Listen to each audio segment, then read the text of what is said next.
What is the theme of what you're writing? Whether it's a blog or an email or a novel, a memoir. Why are you writing this thing? I think most people will tell you, you got to know the answer to the top 10 questions, everything. You got to know what your theme is, what your purpose, and then you put all the imagery in and you get the metaphor going and all that. I really believe that there comes a place in your life where you experience something so deeply that you just simply have to get it on the page. And I had this happen to me the other day as I was standing in Walmart and got into line in a behind this person. As a matter of fact, I just wrote it down here. I'll tell you exactly what I said. I got in line behind a woman wearing a mask on her face looking at her phone. I don't know if the mask was there to protect her from me or me from her or both. There were two women in front of her, and I just started to describe this. This is not a publishable piece as it is, but I just talked about standing there and thinking, I need to be patient here. There's a kid that's walking behind me, and at one point in the first page, I just said, we are losing touch. We are getting more distant from each other. Shopping online or in line, we have lost the face-to-face power of the retail connection. I don't know what it is that I was saying with that piece or the thing that I wrote down.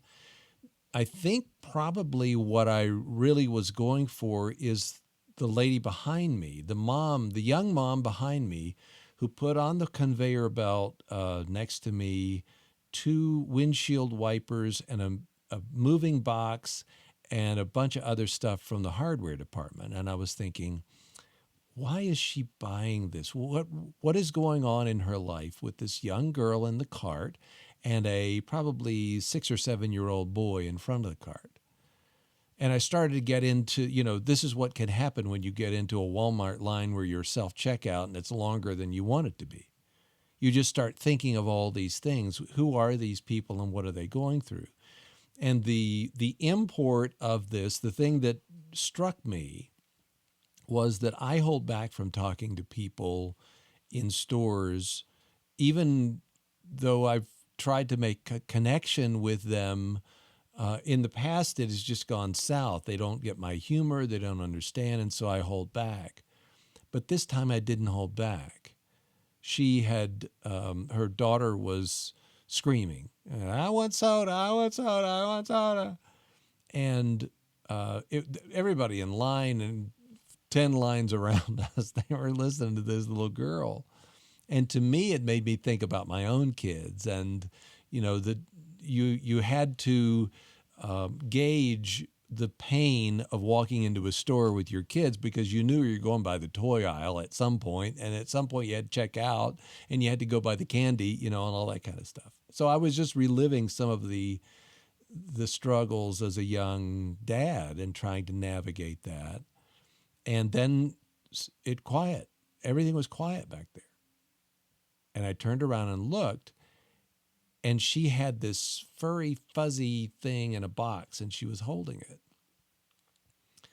And so we inch up, we inch up, we inch up. There's no noise from behind. I do blip all my things. I only had 3 or 4 things.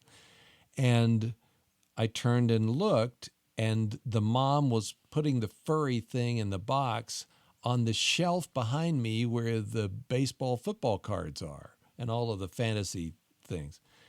And she said to her son, shh, like that.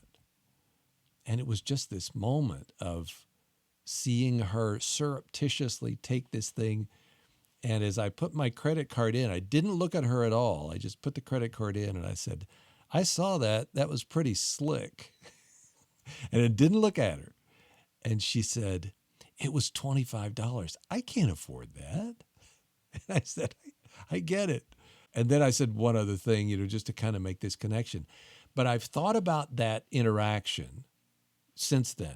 And I got the guts of that, the little dialogue that we had and the kids and the other people who were in front of me and the lady with the mask who was laughing at something on her phone. I got all of that down in raw form, and I will use it for something. I don't know what for. And so I'm telling you, you don't have to know what it's for in order to get it down. You don't have to know what the end product or what the lesson's going to be. As a matter of fact, in some ways, I could write it the way it is, just in its raw form, and just show and allow the reader to take away the purpose of the piece. Allow the reader to see a microcosm of real life right there in the checkout line, and being a young parent and being an older parent, with graying hair and all of that, and the struggle that I'm going through and the struggle that she's going through. It's really the same. And struggling with not making a connection. There's a story that I've told here before, but I'll tell real briefly. Bob Greene was a writer for the Chicago Tribune, and he wrote a story about being in an airport and seeing a young disabled man get his own ticket. And I told this beautiful, heartrending story, and at the end of it, I asked him, why did you see that? And everybody else in line was upset that it was taking so long. And he said, I don't know, I guess you got to look. Your job as a writer, as an observer, is to look and transcribe and get those words down on the page and come up with such a compelling story that your reader is going to take one thing away from it. Reader number two might take something slightly different, but you're painting that from your life. Get that down on the page.